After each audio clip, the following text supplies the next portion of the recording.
श्रीकृष्णपरब्रह्मणे नमः। श्रीमद्भगवद्गीता अथ त्रयोदशोऽध्यायः।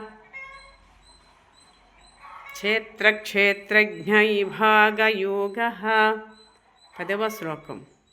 मयि चानन्ययोगेन भक्तिरव्यभिचारिणी विविक्तदेशसेवित्वम् अरति अर्जुन संसदि।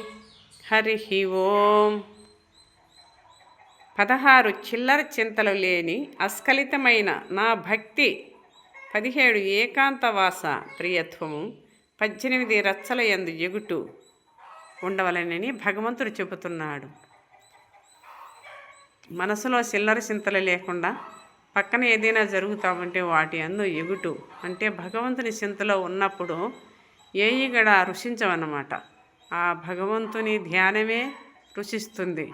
ఎవరైనా ఏమన్నా అన్నా ఆ కాసేపు మనకు చింత ఉంటుంది, మళ్ళా వెళ్ళిపోయి భగవంతుని చింతలేక మనం వెళ్ళిపోతాం. అందుకని భగవంతుడు నీకు సులభమైన మార్గము చెబుతున్నాడు. జై శ్రీకృష్ణ పరమాత్మకి జై.